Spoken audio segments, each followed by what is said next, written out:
So given the challenges that Danielle posed in session one, how do we address this complex problem of coordinated planning? Well, first we need to know who is doing what. The plans govern what we do, and those plans are of course developed by agencies who are made up of staff, the people doing the planning, many of you who are here with us today. We can't change the physical landscape or the decisions of the past, but we do have an opportunity to change how we approach planning moving forward and look at water and land use decisions in a coordinated and complementary manner. Our agencies and their activities are isolated from one another. Local and regional planning takes place at multiple scales and among many sectors, and the people involved in those efforts are often separated from one another between departments and agencies. They all operate within their own little bubble. And I'm personally tired of the breaking down silos analogy, so we're going with a water pun here around bubbles.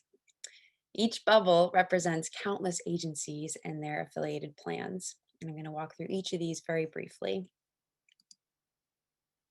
On the local level, local water management is typically governed by water agencies and districts.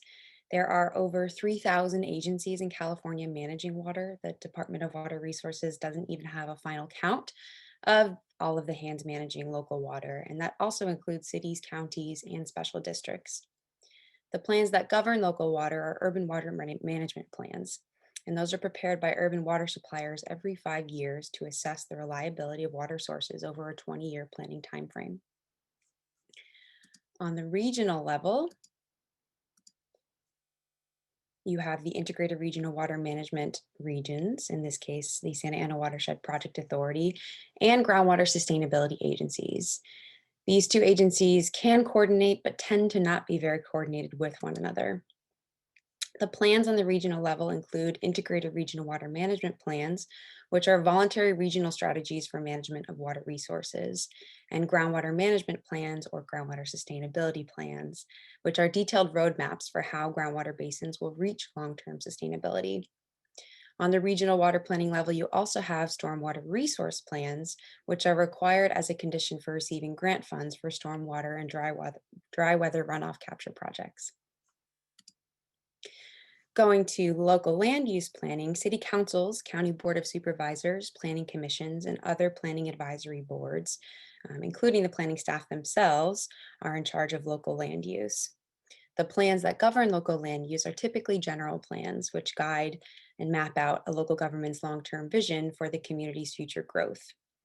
Community plans and area plans cover smaller areas within the jurisdiction of the general plan and outline what land uses can occur in that area, and they also determine the intensity of development within that particular area.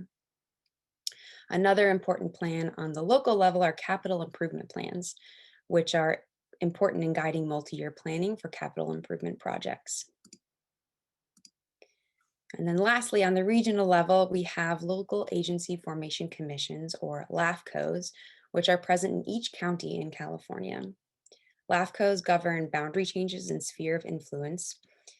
On the regional level, you also have metropolitan planning organizations, or MPOs, which are designated to carry out the metropolitan transportation planning process.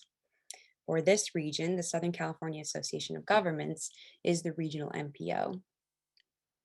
There are also COGs, or councils of government, which are regional governing bodies that exist throughout the United States. And here in the Santa Ana watershed, we have the San Bernardino COG, the Western Riverside COG, and the Orange County COG.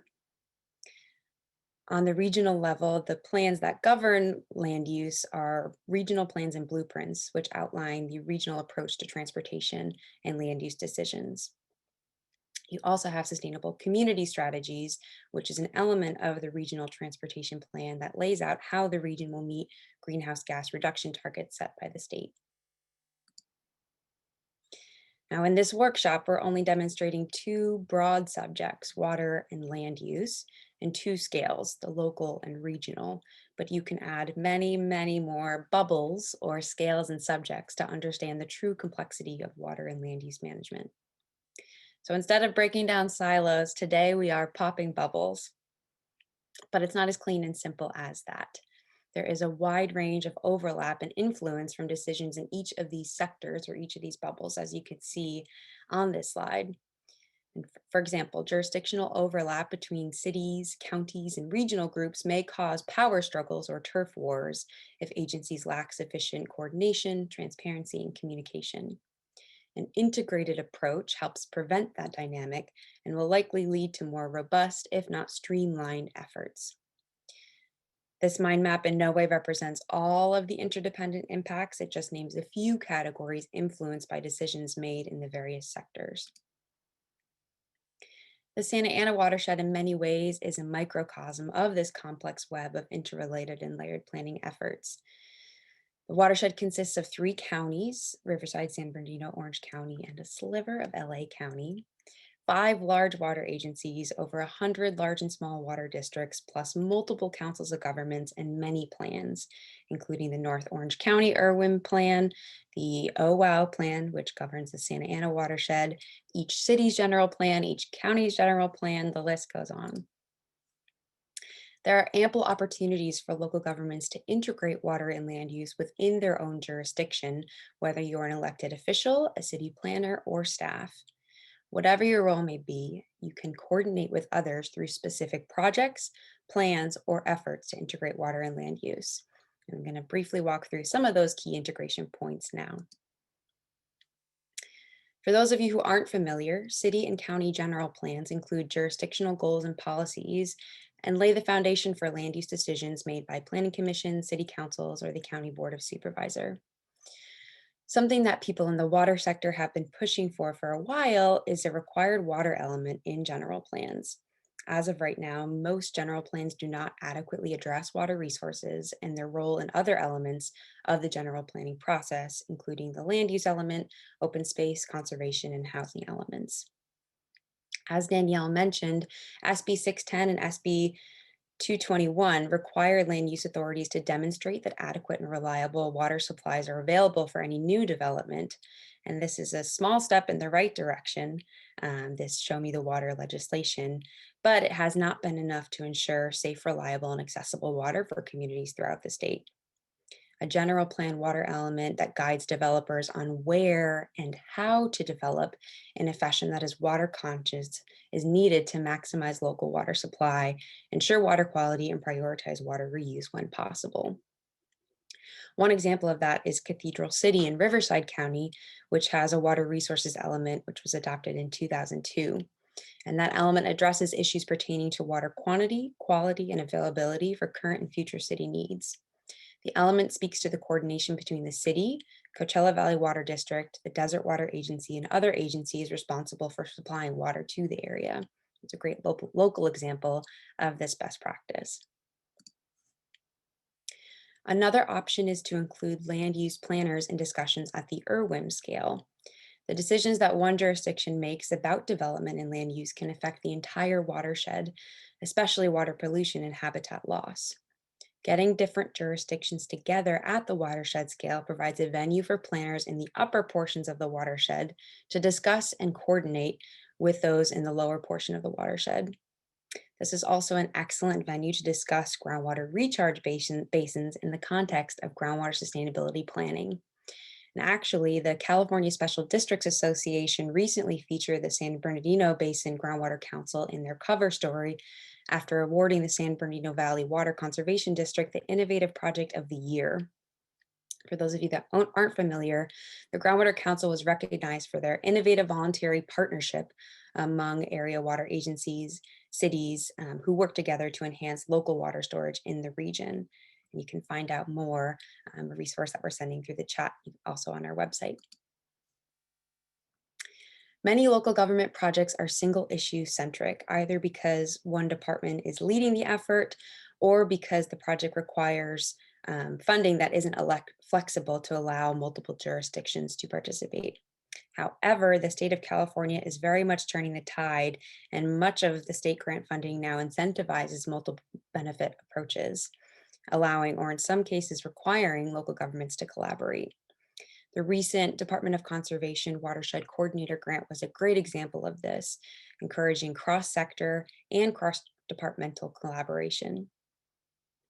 Collaboration can also allow agencies to apply for several funding sources at once for different aspects of a proposed project. So you can bring in multiple funding sources to holistically address community problems. The role of elected officials can be to connect departments and be that interjurisdictional, interdepartmental thinker and create the push for integration.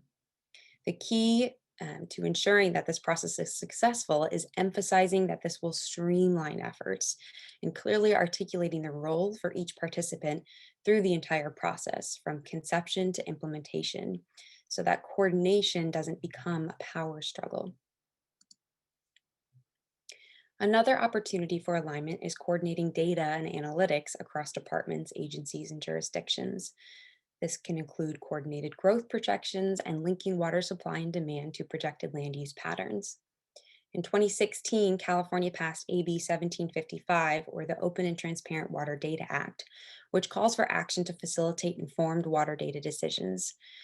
We don't have time to go into the details now, but we're pasting a link in the chat. It'll also be available on our website to find out more about progress towards implementing the act.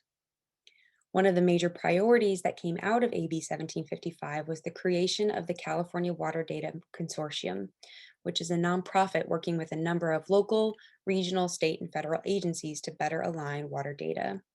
If you'd like to find out more about the consortium and their active work groups, we're also pasting a link now. Shared and consistent data enables integrated decision making, and critical to this coordination is making sure that your data can be interpreted by non experts. Many of you who are water managers may speak in water speak, whereas land use planners tend to use very specific language to land use planning. We need to create a common language around our data so that it's meaningful to planning for other sectors and for broader stakeholders. So we reviewed the plans and the agencies that implement them and highlighted opportunities for integration. But all of this would not be possible if we don't know how to collaborate and learn to communicate across our differences. And workshop 3, which we hope many of you will be able to view, really focuses on this communication piece. So stay tuned for that. So what does collaboration look like in practice? LGC spent a year reviewing regional water and land use planning documents and speaking with statewide experts, and we'll send a summary of that report in the chat now. One important highlight are the report's regional recommendations, or the practical steps that you can take right now to collaborate in order to achieve integration.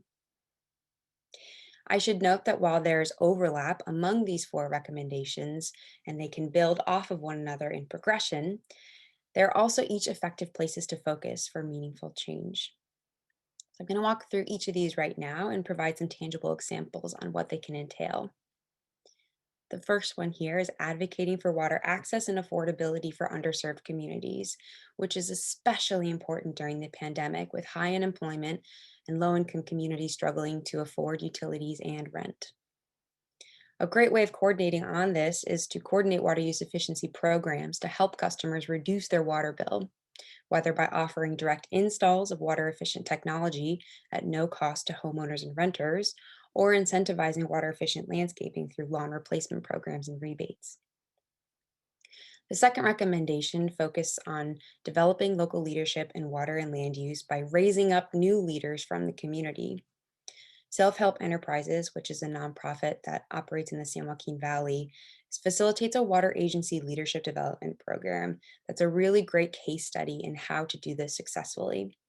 The program trains community members on how to engage with their local water boards, and we'll send some resources on this program so you can learn a little more. The third recommendation, providing venues for regional leadership to collaborate on water and land use, is also critical for regional collaboration. Local water and land use planners must have ample opportunities to convene and collaborate. And this is especially important given our social distancing restrictions. Having conversations and meetings like this, where folks can come together to collaborate, is critical now more than ever. A local example of this is the Inland Southern California Climate Collaborative, or the ISC3. LGC helped launch this collaborative in 2020, And this is a cross-sector network of agencies, organizations, companies, and institutions that work together to advance equitable climate change solutions. The fourth and final recommendation is building political will for alignment between equity, water, and land use. And critical to this is developing a coalition of informed and passionate decision makers like yourselves to help combat short sightedness in planning. An example of this, of course, is our Watershed Ambassador program, which brings together elected officials, local leaders in water and land use so they can understand and communicate the value of integration to others in their departments or within their agencies.